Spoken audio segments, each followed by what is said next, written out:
नमस्कार दोस्तों। Kolkata trainee doctor हत्या केस के बारे में तो आप सभी लोग जानते होंगे। छोटे से जीवन काल में उस बेटी ने कितनी सफलता हासिल की और इस दुनिया से जाते वक्त कितना दर्द झेला, ये सुनकर आपकी आंखें भर आएंगी। कोलकाता केस की ट्रेनी डॉक्टर मोनिका एक मध्यम वर्गीय परिवार में जन्म लेने वाली अपने माता पिता की इकलौती संतान थी। उसका सपना एक बड़ी डॉक्टर बनना था और अपने घर की गरीबी दूर करना था। जब पिता ने कहा कि गरीब होने के कारण हम उसका ये सपना पूरा नहीं कर सकते, तो उसने अपनी मेहनत के बल पर नीट परीक्षा उत्तीर्ण करने के बाद कोलकाता के प्रतिष्ठित कॉलेज में प्रवेश ले लिया।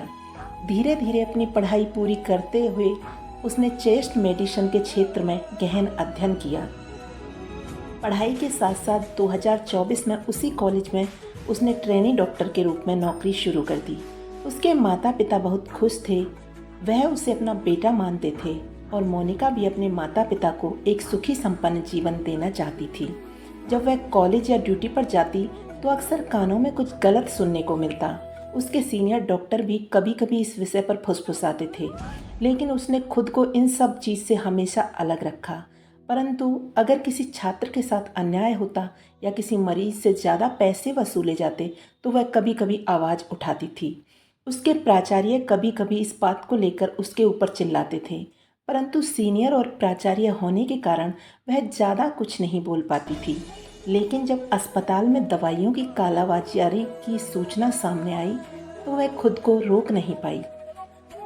उसके सीनियर लोगों को उससे कुछ खतरा महसूस होने लगा, इसलिए उन्होंने पहले ही उसके खिलाफ कुछ योजना बनानी शुरू कर दी। उस अस्पताल में 2019 में संजय रॉय नाम का एक व्यक्ति भर्ती हुआ। वह अस्पताल की पुलिस चौकी में काम करता था। उसकी नज़र इतनी खराब थी, ऐसा लगता था कि वह हर लड़की को आंखों से ही खा जाएगा। वह मरीजों को बेड दिलाता था और इसके लिए उसे पैसे मिलते थे। उसे अस्पताल के सारे कामों की जानकारी थी, क्योंकि वह अस्पताल के प्राचार्य का बहुत खास था। इसलिए उसके खिलाफ आवाज़ उठाने की कोई हिम्मत नहीं करता था। उस रात माँ से बात करते समय उसे जरा भी अंदाज़ा नहीं था कि यह उसकी माँ से उसकी आखिरी बात होगी। पिताजी ने दवाइयाँ ली या नहीं, उनका ध्यान रखना, मेरी चिंता मत करना, मैंने खाना खा लिया है। बात करने के बाद में वह अध्ययन के लिए तीसरी मंजिल पर सेमिनार रूम में पहुंची, लेकिन उसे पता नहीं था कि बगल में बिल्डिंग का काम चलने के कारण वहां पर जाना मना है। दोपहर के 2-3 बजे तक उसने पढ़ाई की, फिर उसने सोचा अब थोड़ा सा सो लेना चाहिए। 36 घंटे ड्यूटी करने के बाद में वह थक गई थी और किताबें बंद करके वहीं पर सो गई। वह इतनी गहरी नींद में थी कि उसे पता ही नहीं चला कि वहाँ पर कौन आ रहा था या कौन जा रहा था। सुबह के समय शराब पीकर संजय रॉय वहाँ पर पहुँचा। वह इस सब से अनजान थी। उसने उसके शरीर को टच किया, परंतु नींद के कारण उसे कुछ ज़्यादा पता नहीं चला। परंतु जब उसने ज़्यादा छेड़खानी शुरू की तब वह जाग गई और सामने संजय राय जैसे दुष्ट व्यक्ति को देखकर डर गई। उसने बहुत ज़्यादा शराब पी हुई थी। उसके सर पर शैतान सवार था। वह उसके सामने गिड़गिड़ाने लगी, परंतु उसने उसकी एक न सुनी। वह जोर जोर से चिल्लाने लगी। उसकी आवाज़ किसी को भी सुनाई नहीं दे रही थी। वह उससे बचने का हर संभव प्रयास कर रही थी। जब वह लड़ते लड़ते हार गई तब संजय रॉय ने उसे मारना शुरू किया, उसे नोचना शुरू किया। बेहद दर्द से इतनी जोर से चीख रही थी, फिर भी पता नहीं सारे अस्पताल में उसकी चीखें किसी को भी सुनाई क्यों नहीं दे रही थी। फिर उसके स्त्री सम्मान और उसके सपनों की हत्या कर दी गई।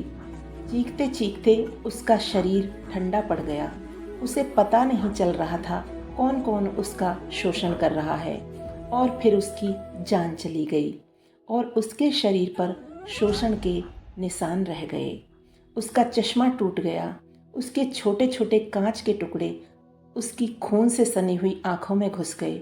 शरीर पर बेरहमी से किए गए अनगिनत वार, जांग की हड्डी टूटने तक खींची हुई उसकी टांगें, खून से लथपथ पूरा शरीर उसकी बेबसी की दास्तान बता रहा था।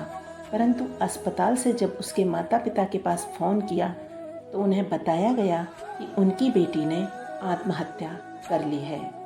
उस बेटी को न्याय ज़रूर मिले। अगर आप यही चाहते हैं तो एक लाइक ज़रूर कर देना और कमेंट करके ज़रूर बताना। ये वीडियो केवल मनोरंजन और सूचना प्रदान करने के उद्देश्य से बनाई है। यहाँ पर दी गई सभी जानकारियों की प्रामाणिकता की पुष्टि हम नहीं करते। धन्यवाद।